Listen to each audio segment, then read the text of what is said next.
Hello students, today we will read cell organelles. In the cell organelles, many membrane bound organelles which is perform many function according to requirement of the cell. In the cell organelles, you observe nucleus and endoplasmic reticulum, microtubules, vacuole, mitochondria, endoplasmic reticulum, Golgi apparatus, centriole, flagella. These are cell organelles which is collectively known as cell organelles. Cell organelles is that we can say the organs of the cell. The cell have the organ as like we have organ hand, leg, brain, है ना? These are the organ.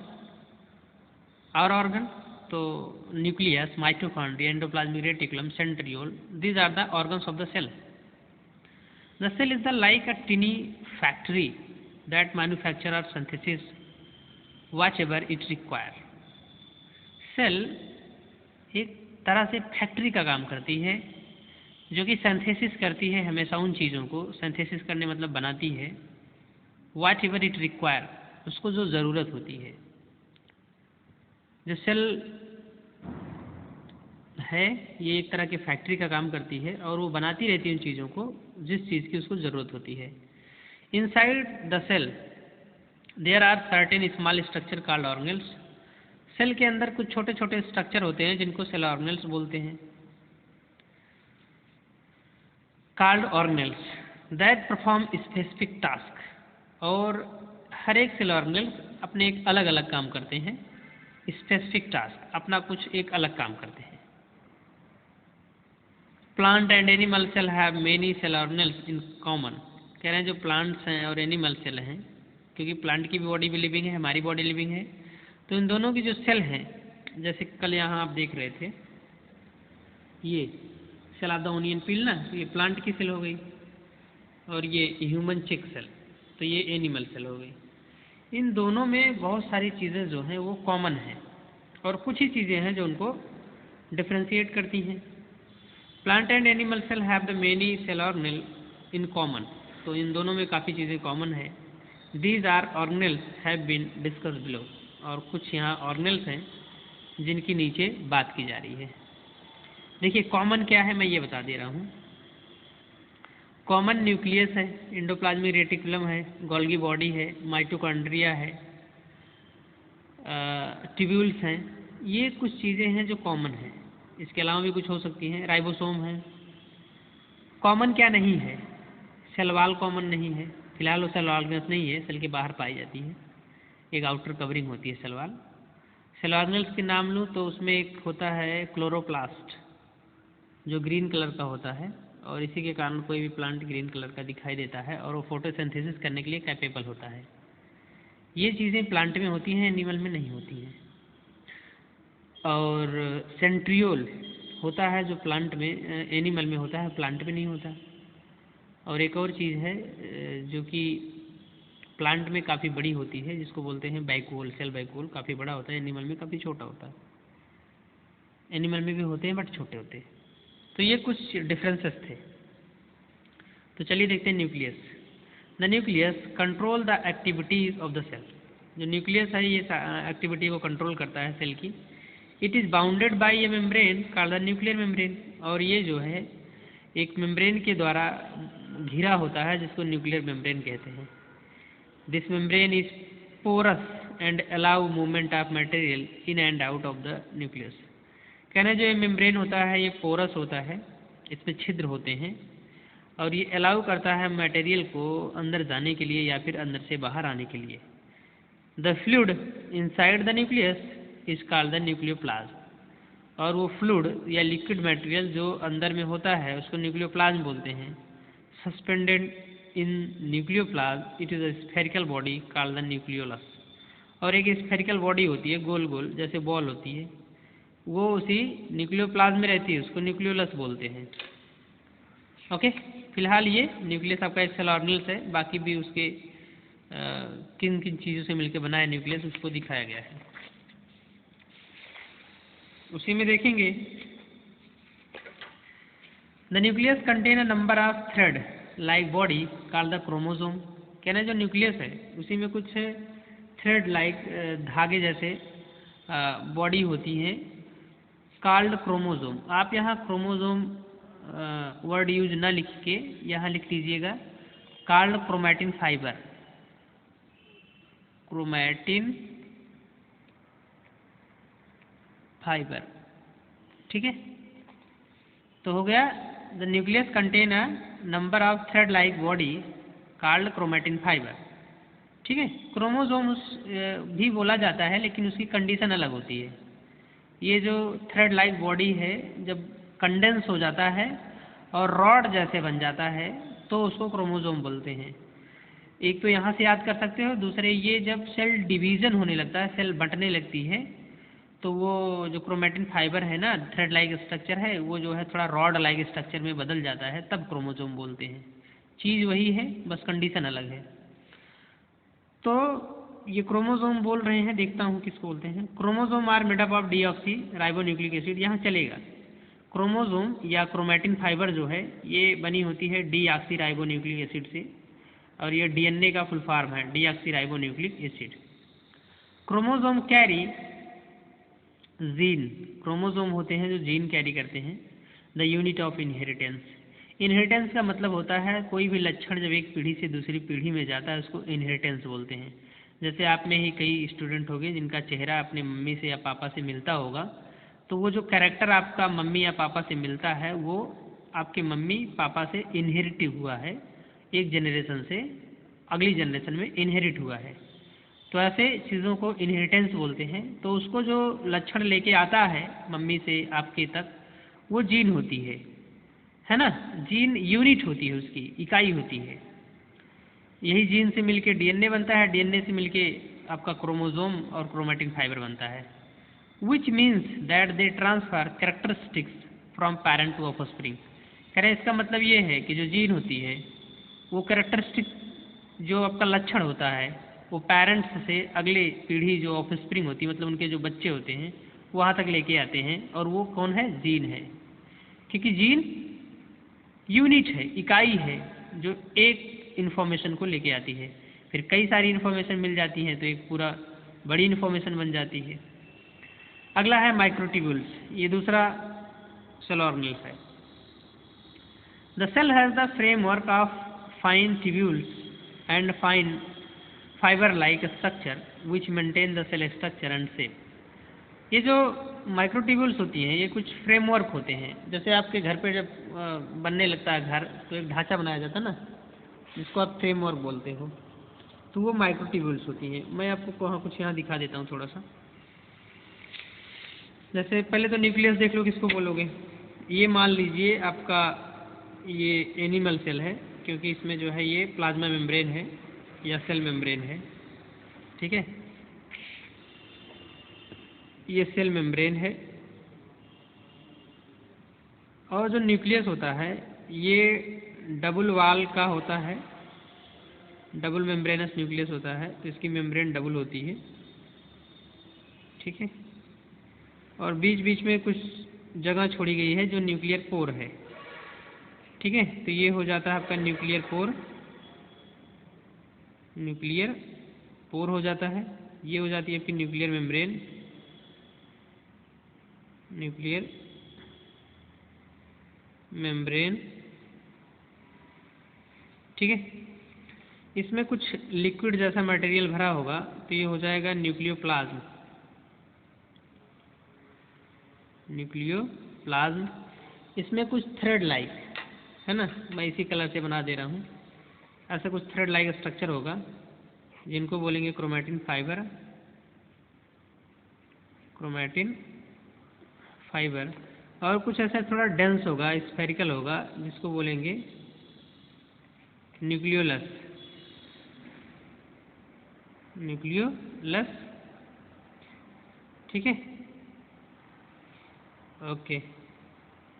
तो ये चीज़ें हो जाएंगी। Microtubules क्या है, जैसे फ्रेमवर्क, ऐसे चीज़ें होंगी इसमें, ऐसे जो इसको ढांचा देंगी, जो इसको शेप देंगी, है ना। ये हो जाएंगी कि आपकी जो एक प्रकार का ढांचा दे रही हैं, माइक्रोट्यूब्यूल्स, है ना। ये क्या हो जाएंगी, माइक्रोट्यूब्यूल्स, ओके। चलिए आगे देखते हैं, उम्मीद है आप समझ गए होंगे। आगे देखेंगे vacuole. Cell contain many kind of sac like structure called vacuole. Cell के पास बहुत सारे छोटे छोटे स्ट्रक्चर होते हैं जिनको वैक्यूल बोलते हैं। और फूड वैक्यूल, जिसमें फूड भरा होता है, कुछ वेसाइकल्स होती हैं, गोल गोल स्ट्रक्चर होते हैं जिसमें फूड भरा होता है, food vacuole contain food. Contractile vacuole are special vacuole that are accumulate excess water and remove it from the cell. कह रहे हैं एक दूसरा वैक्यूल होता है जिसको कॉन्ट्रैक्टाइल वैक्यूल बोलते हैं। Special vacuole that contain that accumulate, इकट्ठा करते हैं, excess water and remove it from the cell. हमारी बॉडी में या जैसे कॉन्ट्रैक्टाइल वैक्यूल देखने को मिलता है जहाँ फिगर भी बनाया जाता है अमीबा की बॉडी में, सॉरी पैरामीशियम की बॉडी में, अमीबा में भी होता है। तो वो कॉन्ट्रैक्टाइल वैक्यूल जो है वो एक्सेस वाटर को बाहर निकालता रहता है। Mitochondria, singular mitochondrion, these are the rod like structure and are called the power house of the cell. देखिए ये जो रॉड लाइक स्ट्रक्चर है ना, इसको बहुत ज़्यादा पकड़ के बैठ मत जाना, क्योंकि इसका स्ट्रक्चर कई जगह आपको कई तरीके का मिलेगा। तो स्ट्रक्चर पे बहुत ज़्यादा ये जोर नहीं देना है कि रॉड लाइक ही होता है, क्योंकि ये किसी में ऐसे गोल सा होता है, किसी में रॉड जैसा भी होता है ना। ये अलग अलग जगह पे अलग अलग स्ट्रक्चर में देखे जाते हैं। These are the rod like structure and are called power house of the cell. अभी लिखने को लिख सकते हो लेकिन तुम समझते रहना। When a plant or animal cell require energy, the glucose molecule are broken down to release through process called cellular respiration। क्या है कि जब एनिमल सेल हो या प्लांट सेल हो, उसको एनर्जी की ज़रूरत होती है, तो ग्लूकोज मॉलिक्यूल को तोड़ देता है, ब्रेक कर देता है, और उसमें से एनर्जी निकलती है। आपको मैंने रेस्पायरेशन पढ़ाया था ना पिछली क्लास में, तो उसमें भी ग्लूकोज मॉलिक्यूल तोड़ा गया था और उसमें फिर CO2 और H2O बना था। तो वही चीज़ है ये प्रोसेस कॉल्ड। अगर मैं सेलुलर को यहाँ छुपा दूँ तो रेस्पायरेशन, उस प्रोसेस को क्या बोलते हैं, रेस्पायरेशन। यहाँ सेलुलर वर्ड इसलिए जोड़ दिया गया है क्योंकि ये जो ग्लूकोज का तोड़ने का काम होता है, मॉलिक्यूल को ब्रेक करने का काम होता है, एनर्जी निकालने का काम होता है, ये सेल के अंदर होता है, इसलिए सेलुलर यहाँ जोड़ दिया गया थोड़ा सा। Cellular respiration occurs in mitochondria, और जो सेलुलर रेस्पायरेशन होता है वो माइटोकॉन्ड्रिया के अंदर होता है। Most cell contain several mitochondria, कई सारी सेल ऐसे होती हैं जिनके पास माइटोकॉन्ड्रिया ज़्यादा होती है। तो ऐसी सेल जिनको वर्क ज़्यादा करना पड़ता है उनके पास माइटोकॉन्ड्रिया की नंबर ज़्यादा होते हैं। ऐसे सेल जिनको वर्क कम करना पड़ता है उनके पास कम होते हैं। जैसे हमारी जो हार्ट की सेल है उसके पास माइटोकॉन्ड्रिया एक सेल में 400 से 500 के नंबर्स में होती हैं, बहुत ज़्यादा नंबर होता है उसमें माइटोकॉन्ड्रिया का। और जो अक्यूमुलेट करती हैं, जैसे जो फैट स्टोरेज करती हैं, उनके पास माइटोकॉन्ड्रिया के नंबर बहुत कम होते हैं। ठीक है, 2, 4, 10 है तब भी काम चल जाएगा। एंडोप्लाज्मिक रेटिकुलम, ये जो एंडोप्लाज्मिक रेटिकुलम है एक नेटवर्क जैसा होता है। मैं यहाँ आपको दिखाता हूँ माइटोकॉन्ड्रिया। ये देखिए माइटोकॉन्ड्रिया, ये ठीक है ना, इसमें लिखा है कि नहीं, ये डबल मेम्ब्रेन की होती है, ये डबल मेम्ब्रेन की होती है। फिलहाल यहाँ लिखा नहीं गया है, तो यहाँ देख लीजिए ये डबल मेम्ब्रेन की होती है। ठीक है, बाहर वाली ये मेम्ब्रेन और अंदर वाली एक ऐसे जो ऐसे ऐसे फोल्ड हुई बार बार। ठीक है, तो ये डबल मेम्ब्रेन की होती है। आगे endoplasmic reticulum, there are 2 type of endoplasmic reticulum, rough endoplasmic and smooth endoplasmic reticulum. एक होता है जो थोड़ा सा खुरदुरा होता है, दूसरा होता है जो चिकना होता है। The endoplasmic reticulum is the responsible for the production of protein. और जो एंडोप्लाज्मिक रेटिकुलम है ये रिस्पॉन्सिबल होता है प्रोटीन के फॉर्मेशन के लिए। हमारी बॉडी में जो प्रोटीन बनती है ये एंडोप्लाज्मिक रेटिकुलम की हेल्प से बनती है। एंड लिपिड कंपोनेंट, और जो लिपिड बनते हैं हमारे बॉडी में, लिपिड मतलब थोड़ा सा आप अपने ध्यान में फैट रख सकते हैं, चर्बी। लिपिड कंपोनेंट भी जो बनती है वो इसी से बनती है, एंडोप्लाज्मिक रेटिकुलम से, in the cell. They also help in the transport of protein, और ये प्रोटीन के ट्रांसपोर्ट में भी हेल्प करते हैं।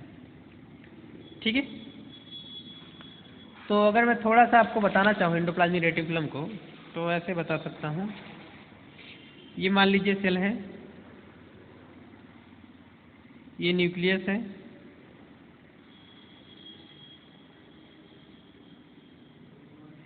एंडोप्लाज्मिक रेटिकुलम कुछ इस तरीके से नेटवर्क जैसा फैला होता है। एक तरफ न्यूक्लियर की मेम्ब्रेन से जुड़ा होता है, तो दूसरी तरफ ये आके प्लाज्मा मेम्ब्रेन से जुड़ा होता है। अब जैसे ये एंडोप्लाज्मिक रेटिकुलम है, ये है ना, नेटवर्क जाल जैसा फैला है, और ये न्यूक्लियस को बीच में, मतलब कि सेल के बीच में, सेल के सेंटर में मेंटेन किए रहता है, इधर उधर जाने ना पाए। अब इसके ऊपर आके लग जाते हैं राइबोसोम। अगर इसके ऊपर राइबोसोम लग जाते हैं तो थोड़ा सा खुरदुरा खुरदुरा दिखने लगता है ना, चिकना नहीं दिखता इसकी जो सरफेस है। तो इसी को बोलते हैं रफ एंडोप्लाज्मिक रेटिकुलम। और जिस साइड नहीं लगा है उसको बोलते हैं स्मूथ एंडोप्लाज्मिक रेटिकुलम। ठीक है,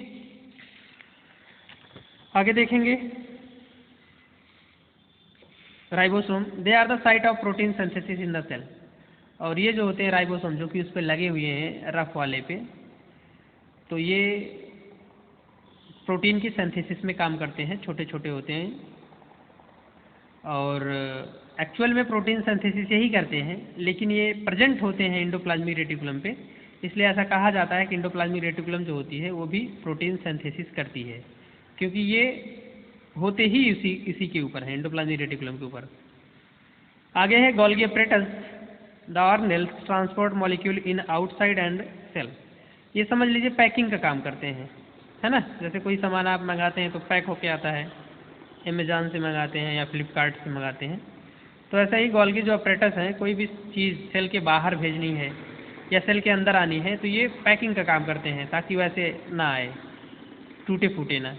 this organelles transport molecule in and outside the cell. आगे है lysosome. These organelles contain enzyme that can digest protein and fats. Lysosome जो होते हैं ये भी एक सेल ऑर्गेनेल्स हैं, वेसाइकल्स के रूप में होते हैं, गोल होते हैं। इनके पास ऐसे एंजाइम्स होते हैं कि प्रोटीन या फैट किसी को भी चीज़ों को डाइजेस्ट कर सकते हैं, उसको पचा सकते हैं, तोड़ सकते हैं। When a cell is damage, जब एक सेल खराब हो जाती है और उनको लगता है कि उसको मेंटेन नहीं किया जा सकता, फिर से मेंटेनेंस नहीं किया जा सकता, the lysosome enzyme are release. तो ये अपना एंजाइम सारा रिलीज कर देते हैं। The enzyme break down the components of the damage cell. तो ये एंजाइम जो होते हैं पूरी सेल को डैमेज कर, मतलब जो डैमेज सेल है उसको डाइजेस्ट कर देते हैं, ख़त्म कर देते हैं, and make the available for use by the surrounding cell. और एक प्रकार से कह दीजिए कि उस सेल को ये ख़त्म कर देते हैं ताकि जो बगल वाली सेल्स हैं उस स्थान का यूज कर सकें, है ना। नहीं तो टूटा फूटा पड़ा रहेगा कचरा, एक प्रकार से कह लो कचरा साफ करने आते हैं। कोई भी सेल टूटी है तो उसको ये अपना एंजाइम रिलीज कर देंगे, पूरी की पूरी सेल खत्म हो जाएगी और रहते उसी सेल के अंदर है। इसको सुसाइड बैग भी बोलते हैं, लाइसोसोम को सुसाइड बैग भी बोलते हैं। Centriole, this organelles help in moving chromosome. जो सेंट्रियल होता है ये जब क्रोमोसोम को मूव कराना होता है, मूव कब कराते हैं, जब एक सेल डिवाइड होने लगती है दो सेल में, तो आधे क्रोमोसोम इधर जाने होते हैं, आधे उधर जाने होते हैं, तो उनको लेके जाने का काम ये करते हैं। तो कह रहे हैं this organelles help in the moving chromosome during cell division. Cell division के समय जब सेल बढ़ने लगती है, it is absent in the cell of some plants। और कह रहे हैं ये absent होता है कुछ प्लांट्स में। फ्लैजला और सीलिया, इसमें देखेंगे जो फ्लैजला और सीलिया है, ये मैं थोड़ा सा एक फिगर बना के बता देता हूँ आपको। पैरामीशियम का फिगर आपने देखा होगा, है ना, कहीं ना कहीं तो देखा ही होगा। कुछ ऐसे होता है पैरामीशियम का फिगर,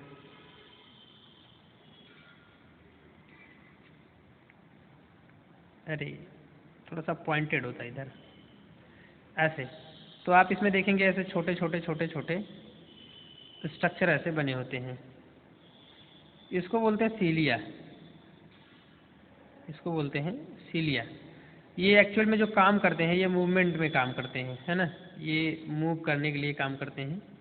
मतलब एक साथ जैसे आप मान लीजिए तैरने जाते हैं तालाब में, तो आप दोनों हाथों से पानी पीछे फेंकते हैं, वैसे ये जितने हाथ हैं इसके बाहर निकले हुए इससे पानी वानी पीछे फेंकेगा और ये ऐसे आगे मूव करता हुआ चला जाएगा।